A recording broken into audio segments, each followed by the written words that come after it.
En la sesión anterior nosotros recorrimos algunos de los conceptos fundamentales del marxismo, del materialismo histórico, planteando que la mejor forma, o por lo menos la que yo elegí para empezar una introducción al materialismo histórico, era debatir, polemizar con todas las corrientes liberales, posmodernas, de distinto tenor, que han cuestionado el materialismo histórico. ¿Para qué? Para mostrar una teoría viva, ¿sí? No un recitado de fórmulas de hace 170 años, sino una teoría viva que sigue siendo, desde nuestro punto de vista, un método adecuado para interpretar la realidad que vivimos en el sistema capitalista y para intentar también comprender y transformar esta realidad. Y definimos que el materialismo histórico se podía considerar bajo tres aspectos: como una concepción del mundo, como una crítica a la economía política o una crítica radical al sistema capitalista, en segundo lugar, y en tercer lugar, como una guía para la acción revolucionaria. Bueno, en esta sesión de la cátedra lo que nos proponemos es profundizar en una cuestión que es la concepción marxista de la historia. Entonces lo que nos vamos a preguntar es qué es la historia para Marx. Algo que puede parecer muy sencillo de responder, pero que en realidad ha generado debates no solo del materialismo histórico con corrientes posmodernas y liberales, sino al interior del propio materialismo histórico, de las corrientes del marxismo en el siglo XX. Y ha habido diferentes respuestas a esta pregunta. En forma sintética, yo les quiero plantear que existen tres grandes cuestionamientos que se hacen a la concepción materialista de la historia, ¿sí? A la concepción de Marx sobre la historia.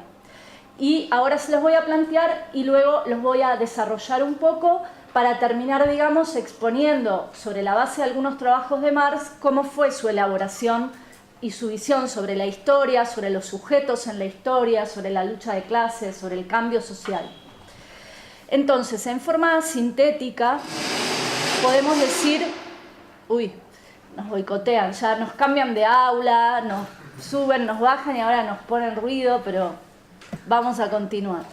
Que existen tres grandes cuestionamientos al marxismo.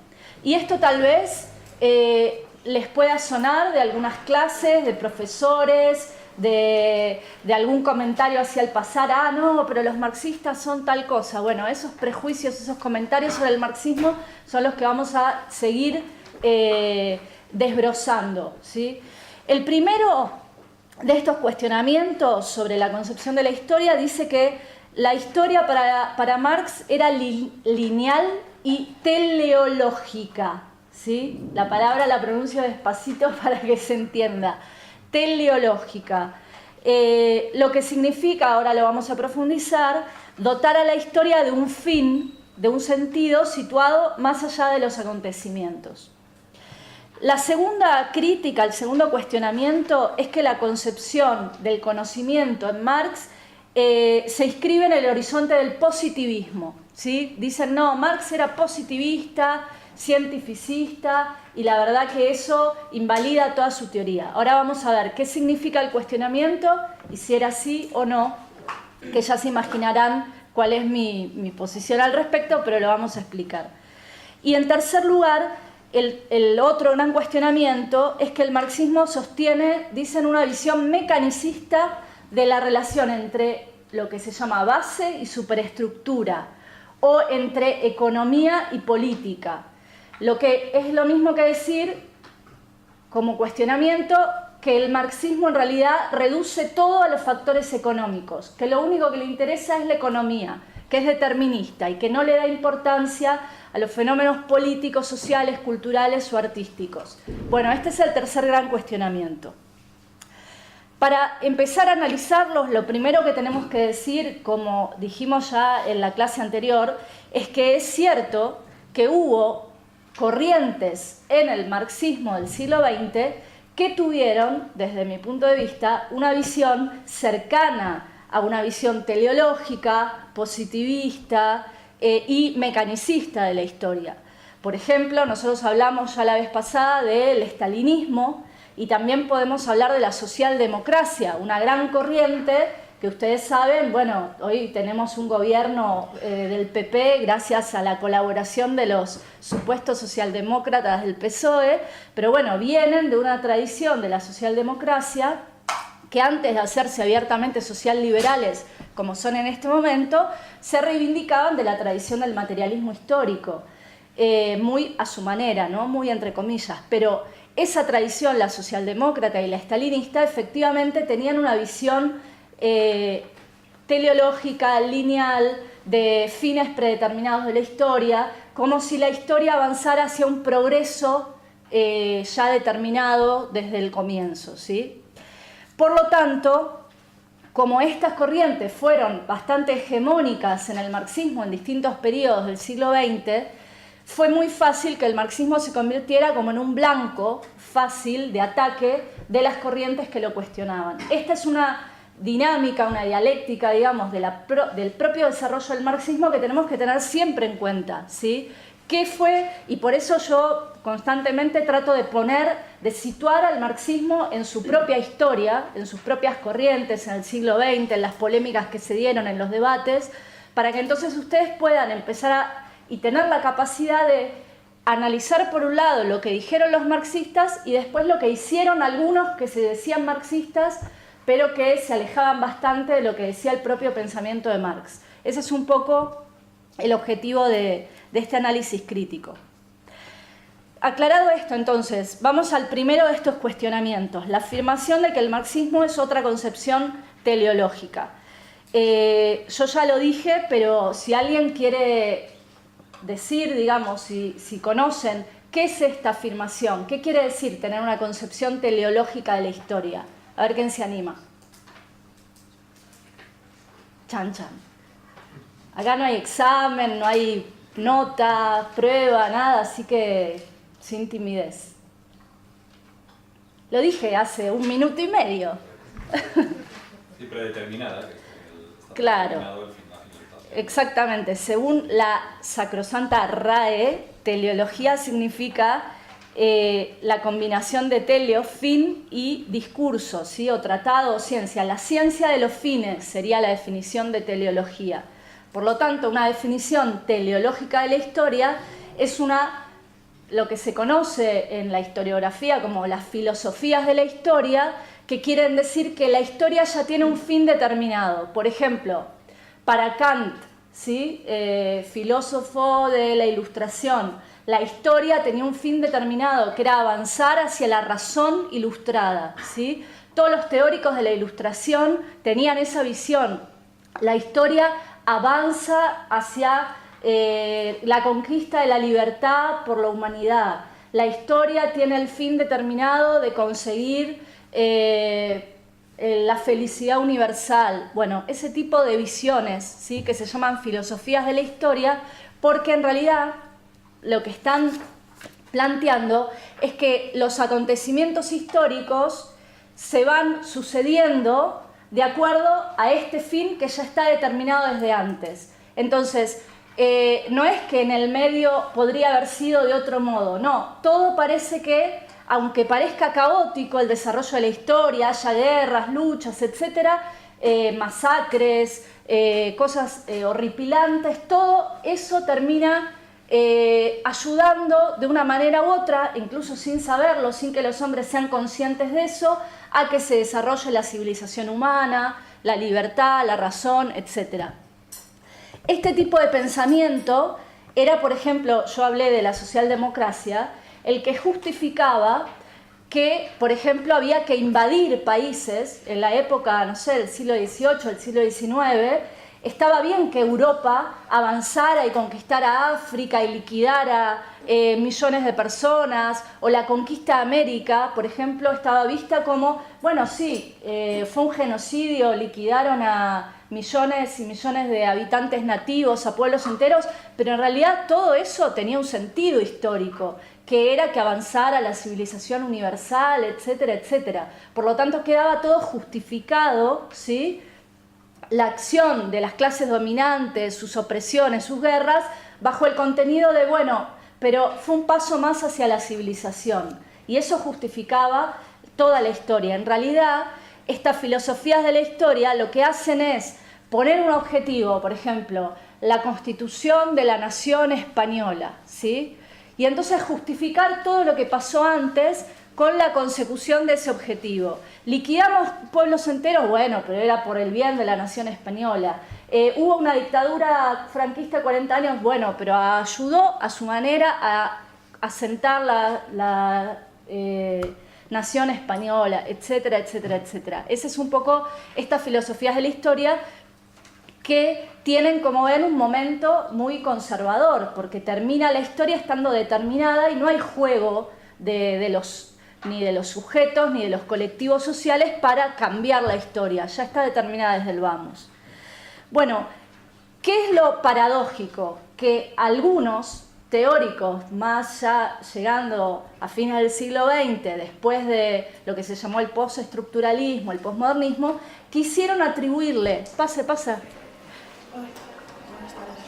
quisieron atribuirle a Marx esa visión de la historia. Entonces, ¿qué dijeron?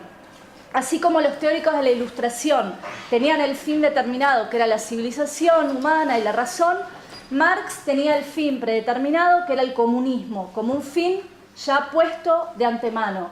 Y por lo tanto no le importaba lo que pasaba en el medio, la historia iba a llevar inexorablemente, como inevitablemente, hacia el comunismo.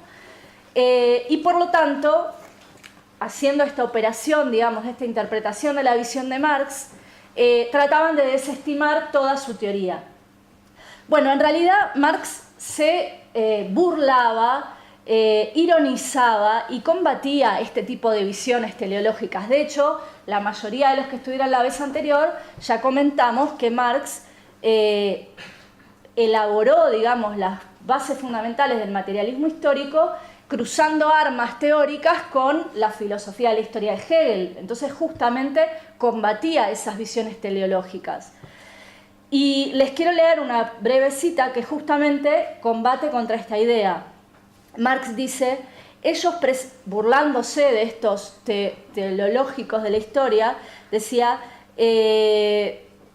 ellos presentan las cosas como si el descubrimiento de América hubiera tenido el sentido de impulsar la Revolución Francesa, ¿sí? Entonces, ¿qué quiere decir? Que desde el presente yo explico todo lo que pasó en el pasado como si hubiera llevado sí o sí hacia la situación en la que estamos hoy. ¿Qué contradicción tiene esto? Lo planteó un marxista que murió en 1940, el mismo año que León Trotsky fue asesinado, pero en el caso de Walter Benjamin, trágicamente se suicidó en la frontera entre Francia y España. Él iba huyendo de los nazis, cruza la frontera, cruza los Pirineos y... No, está por cruzar los Pirineos, está en el pueblito Portbou, creo que es, que está justo en la frontera, y le dicen que los nazis a la mañana siguiente iban a entrar al pueblo y entonces antes de que lo atraparan se suicida. Walter Benjamin es un marxista. Es muy interesante leer, es muy sugerente su lectura, tiene... para los que, por ejemplo, les interesa la filosofía de la historia, las tesis sobre la filosofía de la historia. Y ahí dice Walter Benjamin que nada ha corrompido tanto a los obreros alemanes, se refería a la socialdemocracia, como la opinión de que están nadando con la corriente, ¿sí? Vamos a ver si se entiende. Dice Walter Benjamin, nada peor para el movimiento socialdemócrata que pensar que avanza en la misma corriente de la historia, o sea, como que la historia lo lleva hacia un fin determinado y que ahí va a llegar por el solo empuje de la historia. No, dice Walter Benjamin, en realidad la historia no está predeterminada, sino que en realidad son los vencedores, los que ganaron la batalla, los que nos cuentan la historia, interpretándola como si todo hubiese llevado a su triunfo. Entonces, el franquismo nos cuenta la historia, y los historiadores franquistas nos cuentan toda la historia del Estado español, de la península ibérica, etcétera, como si hubiese sido una sucesión de hechos que llevaran al triunfo de esa historia nacional. Los vencedores de la Revolución Francesa cuentan toda la historia anterior, desde la República Romana hasta la Edad Media, todo como si todo hubiese estado predeterminado para llevar al triunfo de la Revolución Francesa y al Estado francés y a la República y a ellos como los grandes vencedores de la historia. En realidad, los que no pueden contar la historia son los que perdieron, porque a los que perdieron, dice Walter Benjamin, se les arrebata no solo la historia, sino hasta a sus muertos. Es fascinante como lo plantea Benjamin. Dice, a los vencidos, los vencedores nos arrebatan hasta los muertos en la historia, porque tratan de apropiárselos y quedárselos para contar ellos su versión de la historia. Bueno, entonces la historia es una batalla, dice Benjamin. Es una batalla no solo en el momento en que ocurre, que hay luchas de clases, por ejemplo, una huelga. Una huelga no está predeterminado quién va a ganar y quién va a perder. Pero una vez que perdiste la huelga, los vencedores dicen, vieron, las huelgas no se pueden ganar nunca, por eso no hay que hacer huelgas. Y entonces cuentan la historia como si todo llevara a su versión de la misma. No sé si se entiende por dónde vamos. Entonces lo que el marxismo hace justamente en contrario de lo que lo presentan los postestructuralistas es cuestionar la linealidad de la historia. La historia no tiene un fin determinado, al revés. La historia hay que hacerla y hay que hacerla mediante la lucha, la batalla, la organización, el cuestionamiento, la crítica, etcétera, etcétera. Bien. En segundo lugar, con mucha relación con el punto anterior, se acusa a Marx de ser positivista o de estar en el marco del positivismo. ¿Alguien me puede decir cómo considera el positivismo que el conocimiento, cómo se llega al conocimiento para los positivistas? ¿O qué se busca cuando se conoce la realidad social? ¿Qué tratan de descubrir? A ver, acá hay muchos estudiantes de ciencias sociales, humanísticas. Seguro que el primer día les enchufaron muchas cosas de positivismo. ¿Qué dicen los positivistas? Que hay que descubrir qué en la sociedad. Leyes invariables, ¿sí? Para los positivistas, a la sociedad se la estudia como si fuese un experimento de ciencias naturales, y entonces el investigador se pone en su traje de investigador, se separa del hecho social, se pone las gafas objetivas, no contamina la realidad con sus valoraciones. ¿Qué te dice un profesor positivista? No, cuando escribas tienes que dejar de lado tus valoraciones, tus opiniones personales, tu subjetividad, para analizar el hecho tal como sucedió. Bueno, por ejemplo, un historiador positivista, el fundador de la historia positivista es Ranke, un historiador alemán, que decía que hay que estudiar la historia tal como sucedió, ¿sí? Y a partir de ¿qué? De documentos oficiales. Él iba, buscaba en el archivo del ejército lo que contaban de una batalla, que era el relato de los vencedores, pero decía, bueno, esto es lo que sucedió. ¿Por qué? Porque me lo dice un documento oficial, una fuente. Yo no meto mi opinión acá, ahí está el hecho y es objetivo. Bueno, eso es el positivismo. Así, muy a brocha gorda, ¿no? Ahora bien, ¿qué dicen los que lo acusan a Marx de positivista? Dicen que también los marxistas buscamos, nos acercamos al conocimiento como si fuera una verdad absoluta, ¿no? Esa es la típica que nos acusan. Dice, ay, tú te crees que tienes la verdad absoluta. No está de religión. Nos acusan hasta de religión. Claro, como si el marxismo fuera una religión también, una metafísica. Y entonces dicen que Marx también era positivista. Y entonces los críticos del positivismo, ¿qué dicen? En realidad lo que hay que, en el conocimiento no se puede tener ninguna verdad absoluta. Pero es más, no se puede tener ninguna verdad, porque cada uno tiene un punto de vista y por lo tanto lo que hay son infinidad de puntos de vista, pura subjetividad, ¿sí? Entonces tenemos en un polo el científico que dice que va a conocer de forma objetiva la realidad y hay una sola verdad indiscutible y absoluta, y del otro lado los postestructuralistas que dicen no, hay múltiples realidades, múltiples puntos de vista, es todo subjetividad. Bueno, y acusan al marxismo de estar con los positivistas. La realidad es que Marx no está ni desde el punto de vista epistemológico, o sea, de su teoría del conocimiento, ni con los positivistas, ni con los relativistas subjetivos, ¿sí? Sino que tiene un punto de vista propio, ¿sí? Que es posible tener un conocimiento de la realidad, de una verdad que no es absoluta, sino que es una verdad concreta. Y acá les voy a meter algo un poquito más complejo, pero después lo pueden desarrollar, estudiar más, que es que la verdad concreta es una combinación de múltiples determinaciones, ¿sí? Un proceso, yo puse ahí, para los que querían leer, la parte del método, del prólogo a la contribución a la crítica a la economía política, que dice que el conocimiento avanza de lo abstracto a lo concreto, ¿sí? Y que va combinando múltiples determinaciones, que son distintos análisis de esa realidad, para construir un objeto en el conocimiento que es complejo, que es concreto y que tiene múltiples determinaciones, o sea, características, cualidades, etcétera, ¿sí? Entonces, la verdad, a ver, volvamos.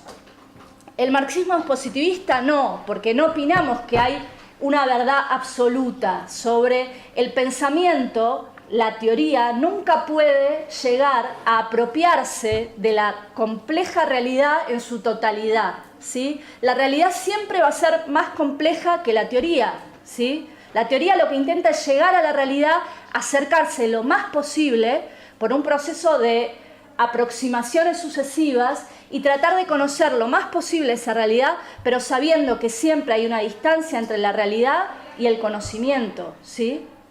¿Por qué? Porque además esa realidad está en movimiento constante, no es estática, entonces el conocimiento nunca va a poder llegar a abordarla, ¿sí?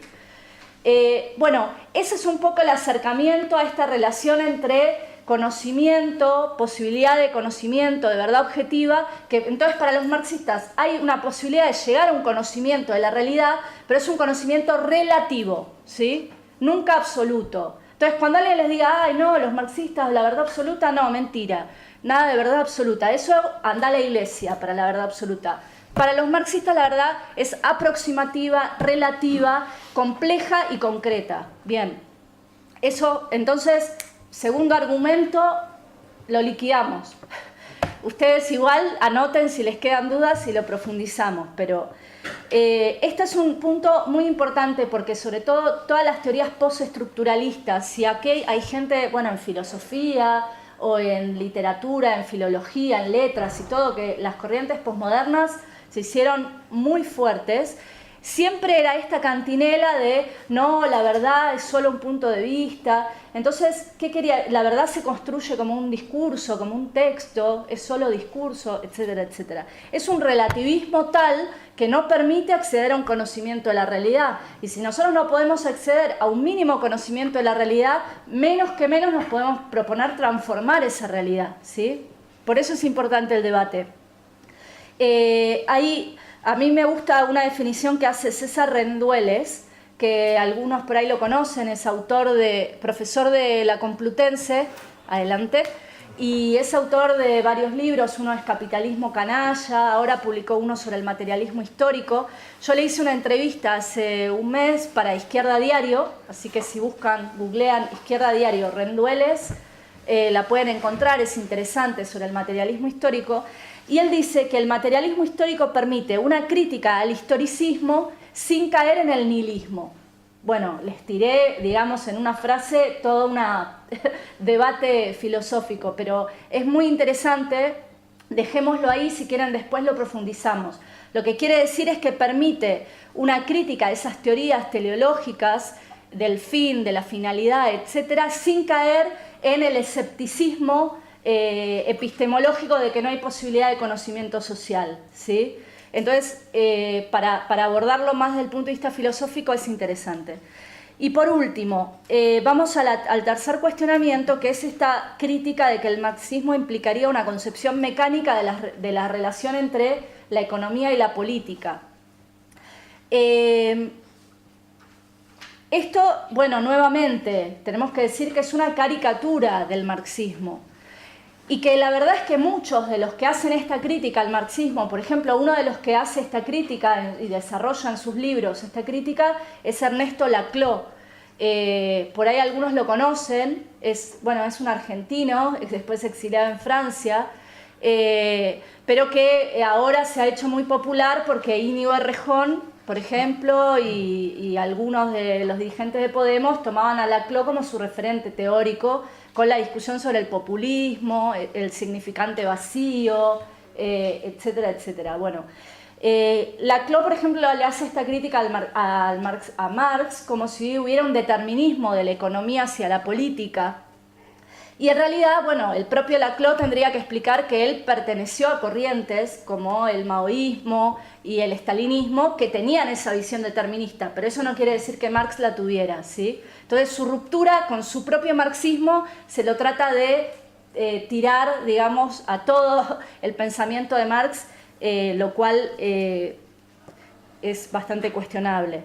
Ahora bien, no hay un solo texto político de Marx y desafío al que quiera a que lo encuentre, donde diga que los procesos políticos se explican como efectos inmediatos de la estructura económica.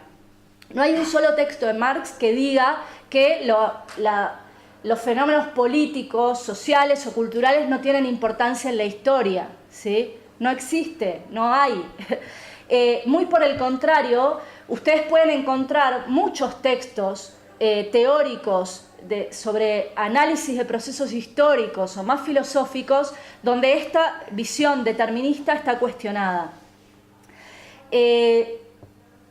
Por ejemplo, venía para acá en el tren releyendo parte de un texto que yo les pusimos también, Alejandro puso en el Facebook de Armas de la Crítica para el que quisiera leer un capítulo del 18 Brumario de Luis Bonaparte, que es un análisis de Marx del periodo que se da en Francia entre 1848 y 1851, cuando llega al poder Luis Bonaparte, que es el sobrino de Napoleón Bonaparte, ¿sí? Es un texto que es espectacular, recién casi me paso de la parada de la estación porque venía leyendo y redescubriendo un montón de cosas, donde dice, por ejemplo, que la historia primero se da como tragedia, después se da como farsa, por ahí algo que han escuchado decir, bueno, está ahí en el 18 Brumario y pueden leerlo, y donde hace todo un análisis del desarrollo de un periodo histórico, donde analiza el rol de los partidos, de las distintas fracciones de la burguesía, de los actores políticos hasta de los individuos y su papel en la historia, donde no hay absolutamente ningún determinismo económico, ¿sí? O sea, es como si esa versión caricaturizada del marxismo es como si Marx dijera, en Francia está el capitalismo, por lo tanto la clase obrera tiene que hacer una revolución, punto. No, acá hay un análisis donde, por ejemplo, en el 18 Brumario va analizando un concepto que es muy, muy interesante para pensar, que es la discordancia entre la economía y la política. La discordancia, la falta de armonía entre fenómenos políticos, económicos y culturales. Cómo a veces se dan de manera contradictoria, cruzada, compleja, etc. Y en la historia la realidad es así, ¿sí? Hay discordancia en los fenómenos políticos, económicos, sociales. No es que siempre se dan del mismo modo o como a uno le gustaría, no, aparecen como aparecen, porque además en la historia no solo está la determinación económica, que es un elemento, sino que está en la acción de los sujetos, de los colectivos sociales y hasta el azar, ¿no? El azar es parte de la historia. ¿O qué? Uno opina que no existe el azar y que de golpe uno, no sé, va, tropieza y pasa algo que no hubiera pasado antes. Entonces todos esos elementos forman parte de la historia y para el marxismo por eso es una historia viva, compleja, contradictoria. Este aspecto de que hay una complejidad entre la relación entre política y economía es importante porque es uno de los debates, como les decía antes, que ha cruzado al marxismo en el siglo XX, la relación entre las estructuras y los sujetos, ¿sí?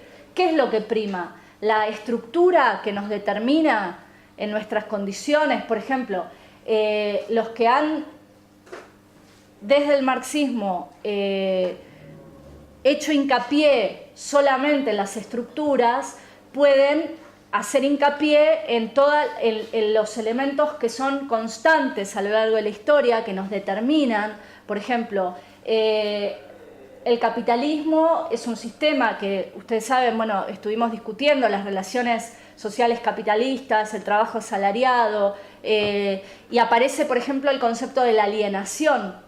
Entonces, la alienación que se expresa en la cultura, en las relaciones sociales, humanas, etc.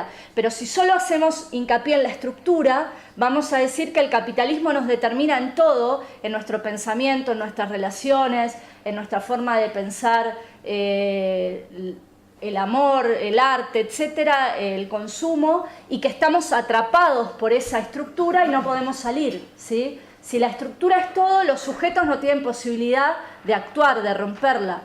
Ahora, también hay otras tendencias que pusieron todo el hincapié en los sujetos, y entonces se hicieron corrientes, incluso en el marxismo las podemos identificar como corrientes voluntaristas.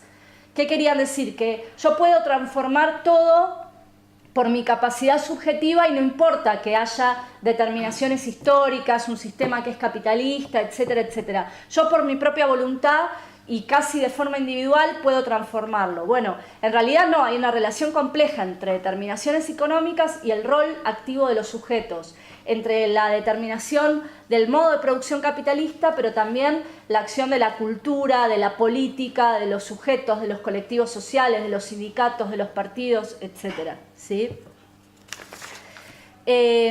Entonces, habiendo pasado por estos tres grandes cuestionamientos, ¿sí?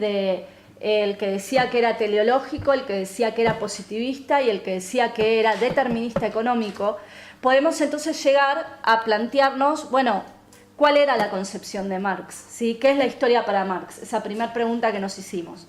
Y volviendo al 18 Brumario de Luis Bonaparte, el primer capítulo empieza diciendo: los hombres hacen su propia historia, pero no la hacen a su libre arbitrio, bajo circunstancias elegidas por ellos mismos, sino bajo aquellas circunstancias con que se encuentran directamente, que existen y que les han sido legadas por el pasado. No sé si logran ver la contradicción dialéctica, podemos decir, que hay solo en esta frase. Empieza diciendo: los hombres hacen su propia historia, el rol activo del sujeto, pero dice, pero no es una burbuja en el aire, ¿sí? Sino que hacen su historia en condiciones determinadas y legadas por el pasado. Hay otra frase también ahí que dice que los hombres reciben de las generaciones anteriores parte del legado histórico, incluso sus muertos, ¿no? Sus tradiciones, y tienen que hacer su propia historia haciéndose cargo de ese pasado, pero también de forma crítica, rompiendo con él, ¿sí? Asumiendo esas condicionantes para poder transformarlos.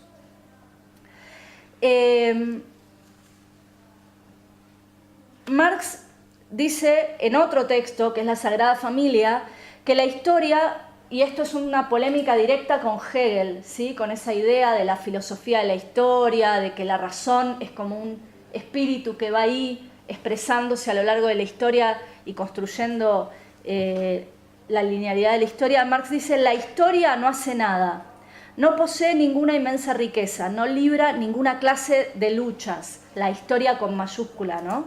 Dice: el que hace todo esto, el que posee y el que lucha, es más bien el hombre real, viviente. No es, digamos, la historia, y lo pone entre comillas y con mayúscula, la que utiliza al hombre como medio para elaborar sus fines, como si se tratara de una persona aparte, pues la historia no es sino la actividad del hombre que persigue sus objetivos, ¿sí? De nuevo está discutiendo el rol, digamos, de las condiciones materiales, de la materialidad, pero también el rol activo del sujeto y no una historia predeterminada por fines preestablecidos. Y en otro texto, ya pasé por el 18 Brumario, la Sagrada Familia y ahora la ideología alemana, que es un texto que también les recomiendo si quieren buscar especialmente esta concepción de la historia, Marx dice explícitamente: no hay que creer que la historia venidera sea el objetivo de la historia pasada, ¿sí? O sea, no es que ya estaba en el objetivo de la historia pasada lo que pasó ahora. La historia no es sino la sucesión de diferentes generaciones, cada una de las cuales explota los materiales y las fuerzas productivas transmitidas por las que le han precedido.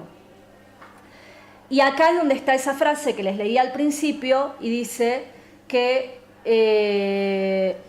esto algunos lo quieren tergiversar diciendo que la historia posterior es la finalidad de la que le precede, como si dijésemos, por ejemplo, que el descubrimiento de América tuvo la finalidad de ayudar a que se expandiera la Revolución Francesa, ¿sí? Entonces, de nuevo, discute y ajusta cuentas con Hegel y con las teorías teleológicas.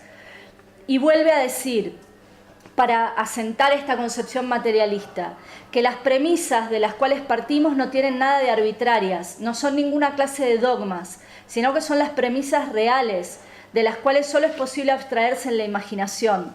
Son los individuos reales, su acción y sus condiciones materiales de vida, tanto en la naturaleza como en la historia, las que están ahí y sobre las cuales ejerce su propia acción, ¿sí? Y una más, y ya voy a salir un poco de acá para no agobiarlos con citas, pero que quería que vieran un poco en distintos textos cómo está expresado el pensamiento de Marx. Dice, no es la conciencia la que determina la vida, sino la vida la que determina la conciencia. Y aquí está volviendo a plantear la relación que hay entre las condiciones materiales de existencia, la historia real, y las elaboraciones que hacemos sobre esa historia, ¿sí? La cultura, la filosofía, etcétera, etcétera.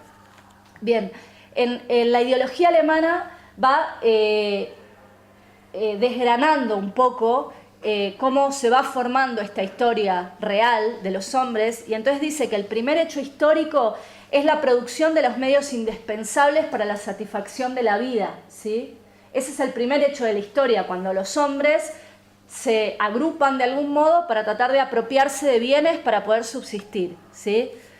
Y esto es importante porque también, traído al día de hoy, también podríamos decir, cuando mucha gente empieza a elaborar teorías de todo tipo, liberales, etcétera, y nosotros podemos decir, si los hombres y las mujeres no tienen garantizadas sus condiciones de subsistencia básicas, ¿cómo pretendés que puedan dedicarse a la política, el arte, la cultura, etcétera, etcétera? Es el primer hecho histórico y es el primer hecho material de cada persona en la vida real, ¿no? El segundo hecho histórico, dice, es la creación de medios para satisfacer esas necesidades. Entonces empieza la elaboración de herramientas, tecnología, medios de trabajo, medios de producción que se van desarrollando para satisfacer esas necesidades. Y esto lleva a una división del trabajo cada vez más creciente y al agrupamiento en familias, ¿no? Porque también el otro hecho histórico es la reproducción de los propios hombres, ¿sí? Y se da de este modo, agrupándose en unidades familiares. Y en cuarto lugar, la división de esa sociedad, como vimos en la charla pasada, en grupos sociales antagónicos, porque cuando empieza a surgir de esa división del trabajo un excedente social, una riqueza que no se consume en el día a día, surge un sector de la sociedad que dice, yo me encargo de cuidar este excedente. Entonces surge el ejército, el Estado, el gendarme, la burocracia estatal, etcétera, etcétera. ¿Sí? Una clase dominante que se apropia del trabajo ajeno sin pagar por ello, ¿sí? Y sin trabajar por ello. Bien, en esta sucesión, digamos, de los hechos históricos aparece otro concepto que es muy interesante, que es el concepto de enajenación o alienación, que yo se los mencioné hace un ratito, pero lo quiero explicar brevemente porque también es muy interesante todas las vías que abre para pensar. Marx dice que los hombres, la gran contradicción es que desarrollan el trabajo para satisfacer sus necesidades, para apropiarse de esa riqueza interactuando con la naturaleza, pero que en el proceso mismo de ese trabajo se enajenan, o sea, alienan de ese trabajo y del producto de ese trabajo. ¿Qué quiere decir? Que los hombres desarrollan los instrumentos, la tecnología, etcétera, y producen riqueza social, pero que esa riqueza social después, por cómo se da el desarrollo histórico, la división de la sociedad en clases, les aparece a la mayoría de los hombres como si fuese un producto ajeno a su trabajo. Vamos a traducirlo de forma más sencilla. Toda la riqueza social que hoy vemos, ¿sí?, las posibilidades de desarrollo tecnológico, de la industria, de la ciencia, de la medicina, de lo que sea, etcétera, aparece para la mayor parte de la humanidad como algo que es ajeno, ¿sí? Y tanto es así que hay leyes que dicen no robarás lo que es del otro, ¿sí? ¿Por qué? Porque ese producto, que es producto de un trabajo colectivo de los hombres y mujeres, aparece apropiado por un sector y se le vuelve en contra a esos productores en la forma de leyes represivas que sancionan al que viola la propiedad privada, de cárceles, de represión, de ejército, etcétera, etcétera. El Estado justamente es esta expresión de la enajenación del trabajo social productivo como una fuerza extraña que se ubica por encima de los hombres y los controla, cuando en realidad es producto de la propia sociedad, ¿sí?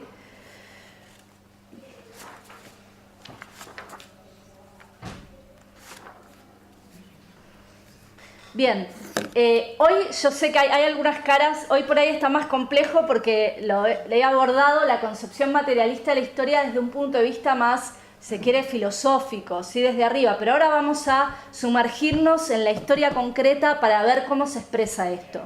Me parecía importante la primera parte, pero también ahora hacer una aproximación diferente a esto de la concepción marxista de la historia. ¿Qué es lo siguiente? Si nosotros decimos que hay que ubicar históricamente todos los fenómenos sociales, también tenemos que ubicar históricamente al propio Marx, ¿sí?, y a sus teorías. Entonces, lo vamos a situar a Marx en la historia, y ustedes saben que Marx escribe a mediados del siglo XIX, ¿sí?, el Manifiesto Comunista. Los escritos de juventud son de 1840 aproximadamente. El Manifiesto Comunista es de 1847, está escrito entre diciembre del 47 y febrero del 48. El Capital es un trabajo posterior que elabora entre los 50 y los 60, ¿sí?, del siglo XIX. Entonces, estamos en la época posterior a la Revolución Francesa, ¿sí? Y ustedes saben que la Revolución Francesa de 1789 fue esa gran revolución política de la burguesía. Es decir, y vamos a analizarla desde las propias categorías que fuimos viendo. En el antiguo modo de producción feudal se habían comenzado a desarrollar las nuevas fuerzas productivas y las nuevas relaciones sociales de producción capitalistas, ¿sí?, en el seno del antiguo régimen.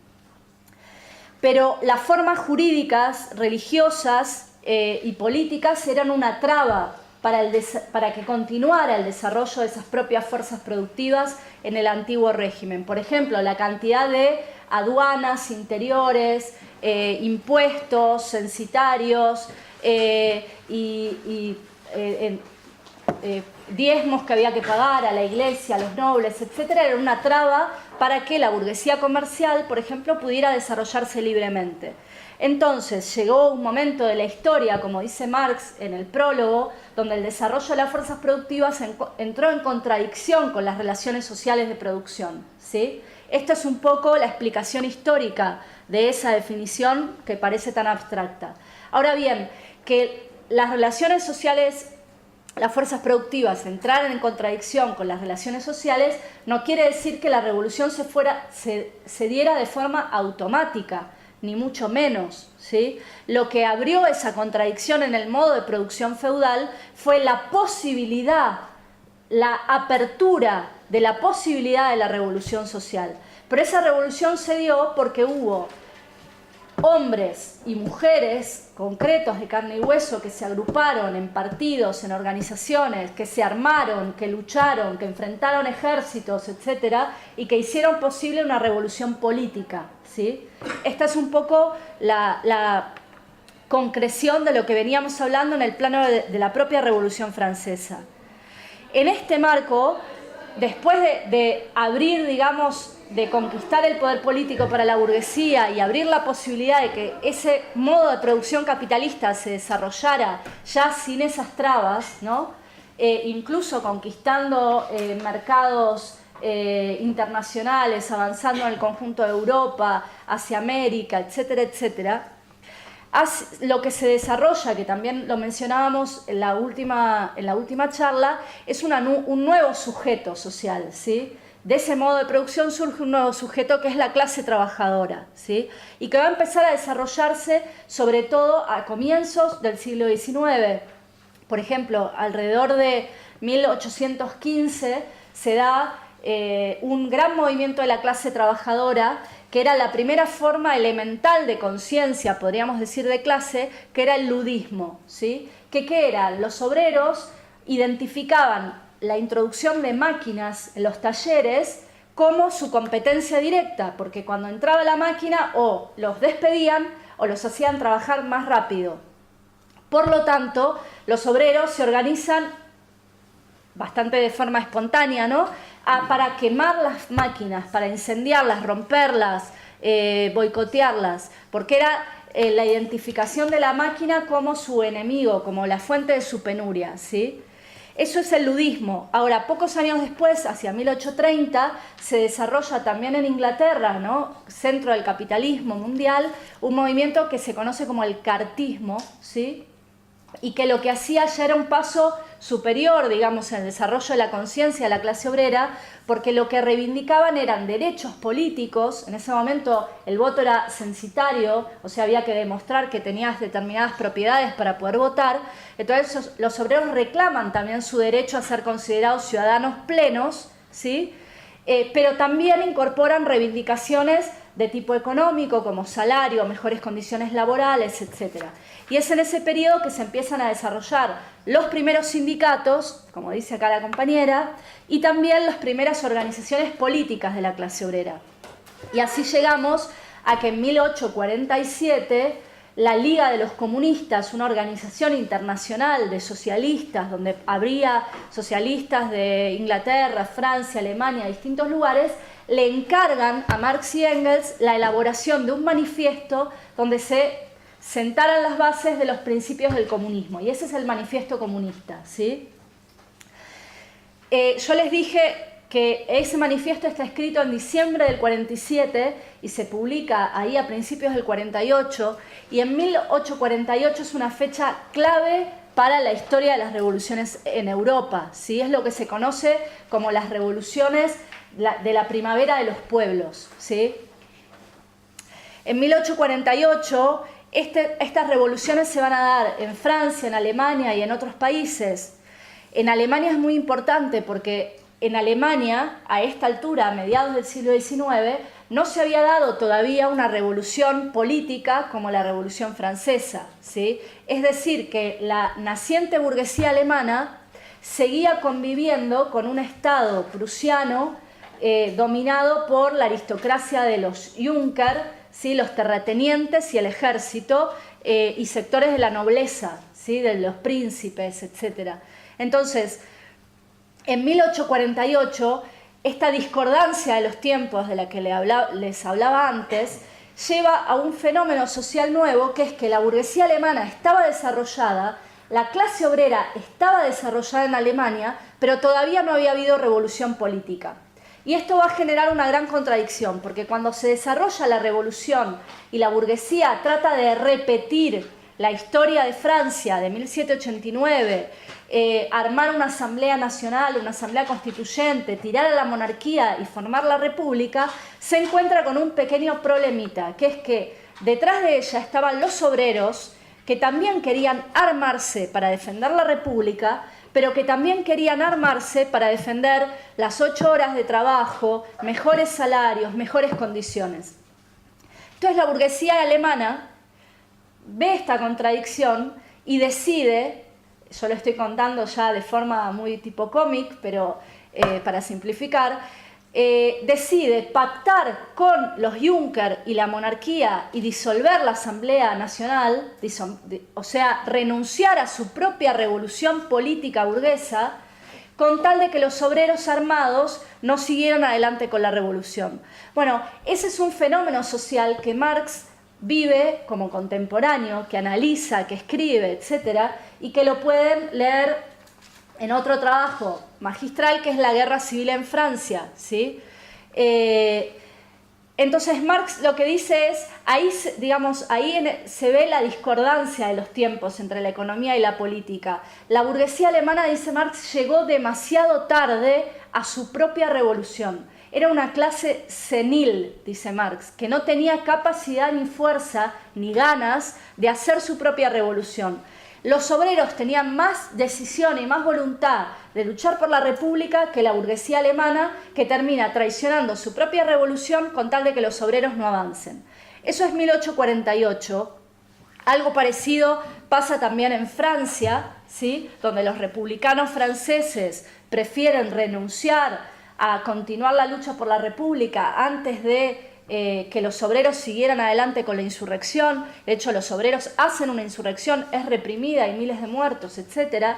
Y entonces hay un marxista que llama a este periodo, a esta época de 1848, que es el momento, pleno de Marx y de Engels, como el periodo del ya no más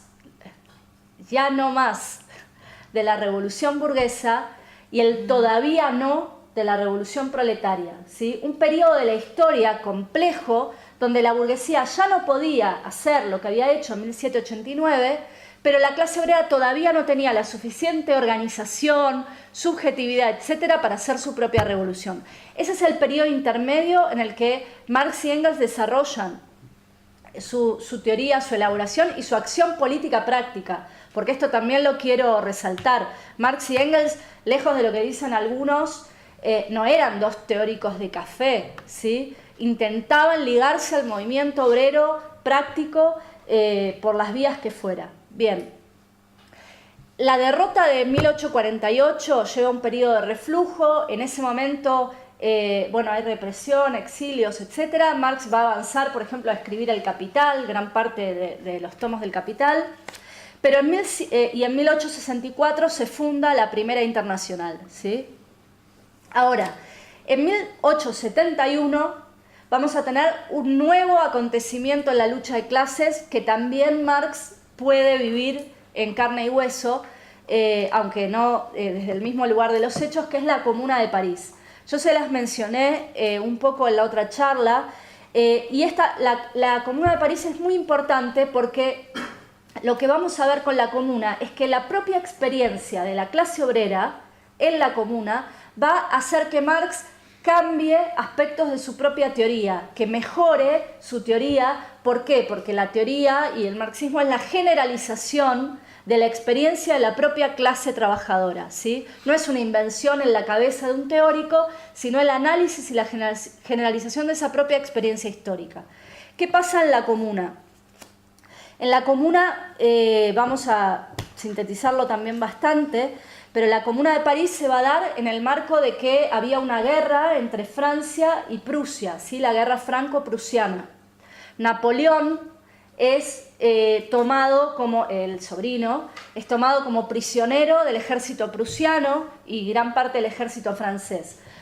Napoleón se había decretado emperador unos años antes, entonces cuando llega este momento, los franceses republicanos que estaban en París proclaman la república. Dicen, bueno, ha caído, han tomado preso al emperador, aprovechemos, proclamemos la república y defendamos Francia contra el ejército prusiano. Bien, los obreros de Francia, las obreras, las trabajadoras y los trabajadores de París, fundamentalmente, se suman con un entusiasmo impresionante a las guardias nacionales, para defender Francia y la República, la ansiada República, que ya consideraban una república social, es decir, que esperaban que esa república les diera no solo participación política, sino derechos sociales, mejores salarios, mejor educación para las mujeres, una serie de conquistas. Bueno, se suman a defender la república.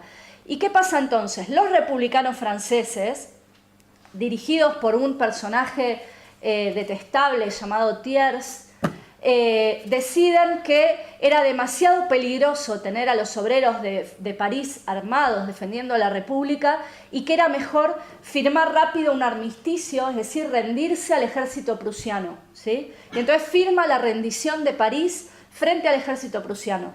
Pero a los prusianos no les alcanzaba con eso, sino que querían que la rendición fuera incondicional, que se desarmara a todos los obreros y querían, miren la humillación para Francia, que el ejército prusiano entrara con una marcha triunfal a París y que todos lo aplaudieran. Bueno, era una humillación nacional.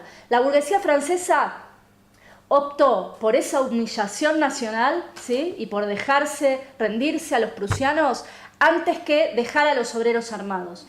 Entonces, un día de marzo de 1871, los propios republicanos de Thiers, la burguesía francesa, dice: a partir de hoy todos los obreros tienen que entregar las armas. Bueno, se imaginarán que no las entregaron.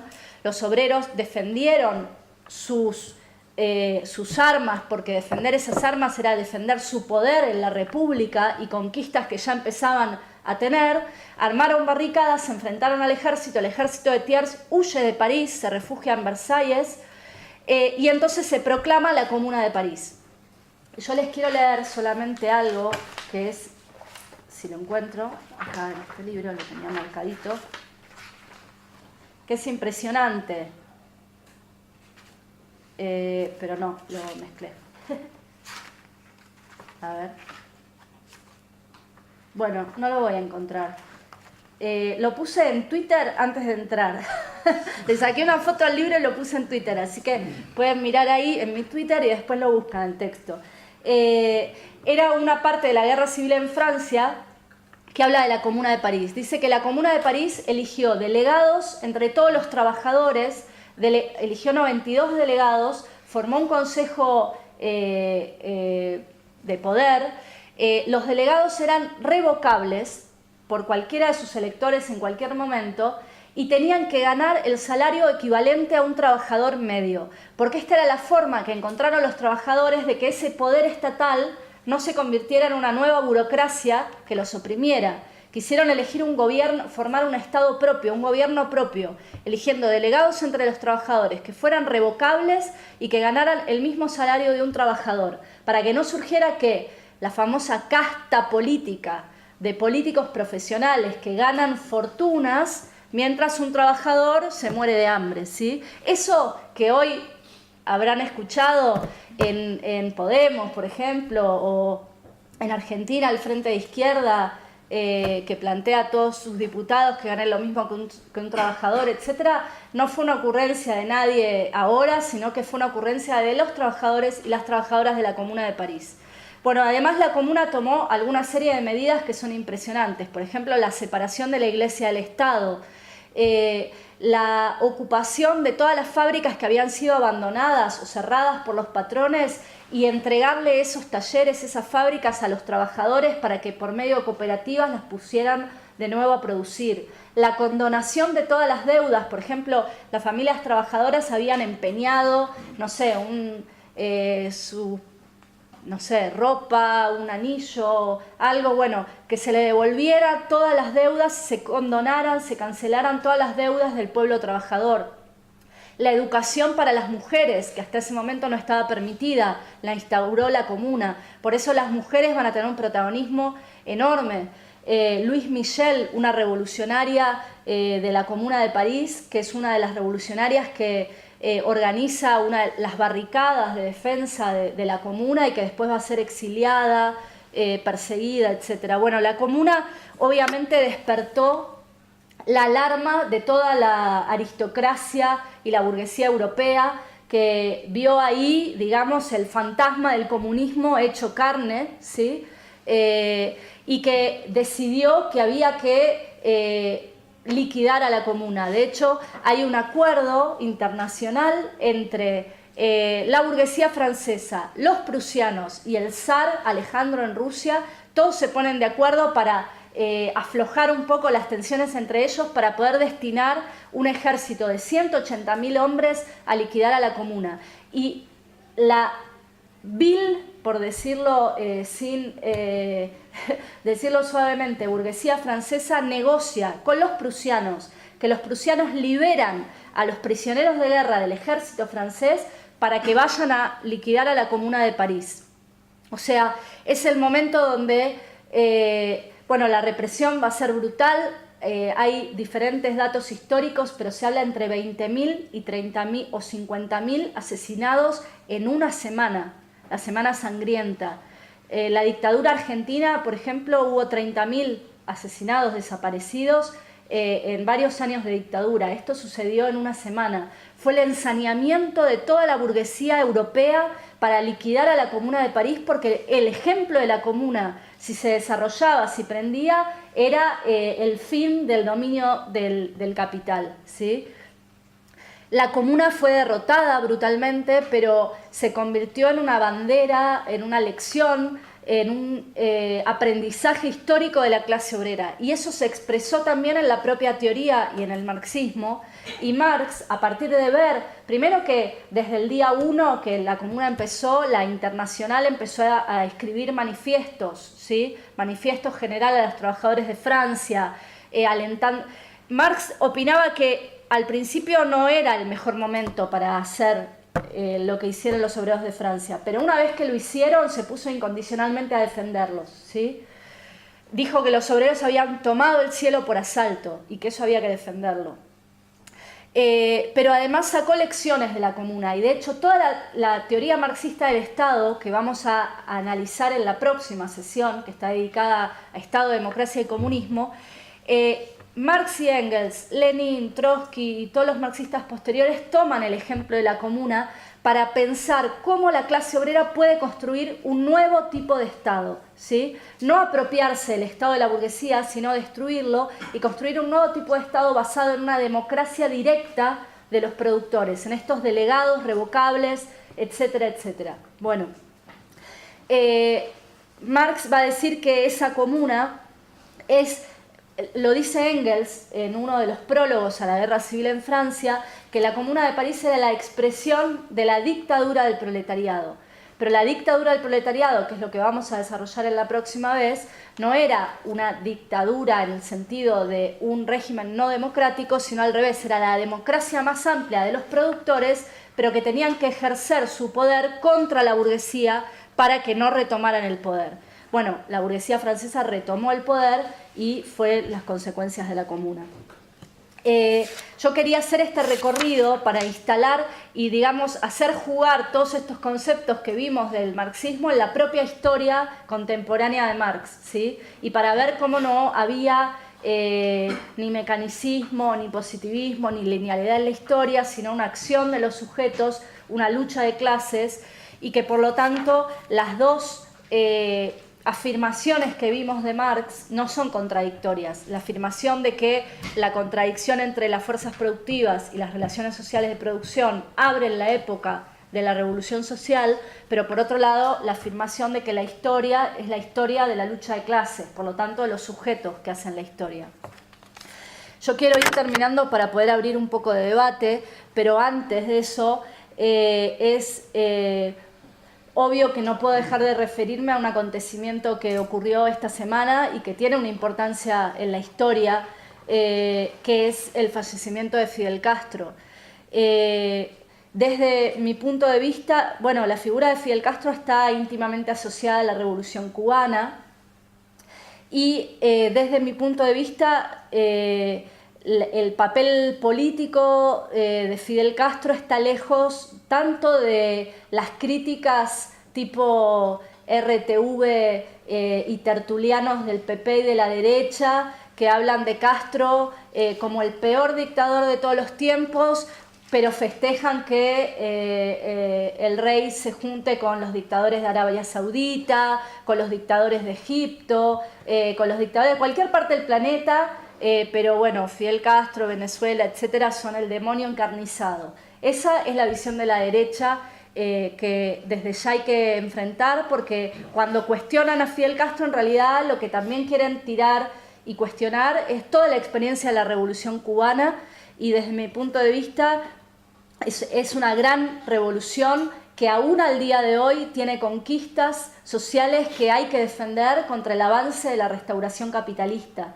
Incluso tenemos experiencias de cómo la restauración capitalista avanzó en la URSS, en los estados del este, llevando a un niveles de desigualdad social sin precedentes, descomposición social, etcétera, etcétera. Entonces, ese es el futuro de Cuba que está detrás de la restauración capitalista y no el futuro de la supuesta libertad y prosperidad que anuncian los gusanos desde Miami, ¿sí?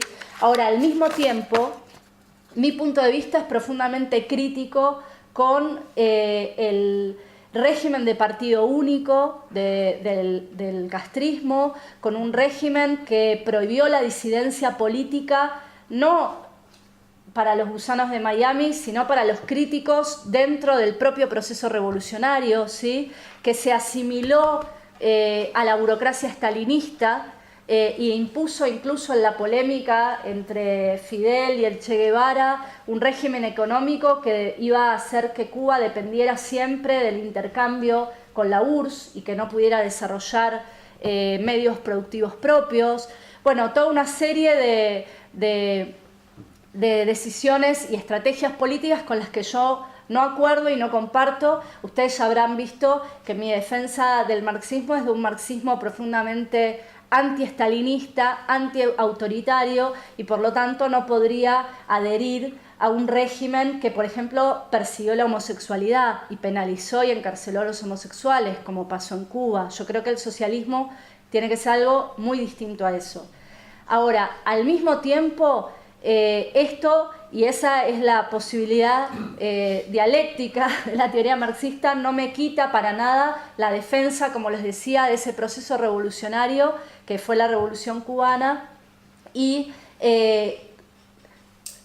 polemizar y enfrentar todas las críticas desde la derecha que se le pueden hacer, ¿sí? Porque si Cuba no hubiera hecho una revolución como hizo, sería un estado equivalente a Haití, ¿sí? Con ese nivel de miseria social, de pobreza, y si hoy en Cuba, por ejemplo, puede haber un nivel de alfabetización enorme, de la salud, etcétera, y de otra serie de conquistas sociales, es porque hubo una revolución, aun cuando esas conquistas están muy degradadas por la propia política de la restauración.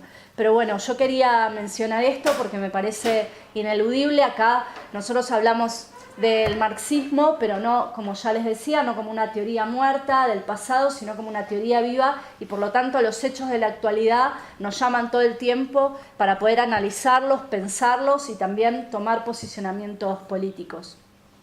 Yo quiero terminar acá y ver, perdonen que si me extendí hoy más de la cuenta, pero me parecía importante, era un tema complejo, sé que la primera parte tal vez fue más difícil para algunos, pero no se preocupen porque también al marxismo se llega por aproximaciones sucesivas, como en el conocimiento. Entonces, lo que hoy puede parecer más difícil, después ustedes mismos pueden ir a un texto y lo van a entender y les va a quedar picando en la cabeza. Y lo importante es si esto les abrió para pensar algunas cosas nuevas y que con su propia cabeza vayan a los textos, los lean, los piensen y los interpreten, que eso me parece que es lo fundamental. Bueno, yo paro y abrimos un poco el debate. Y gracias.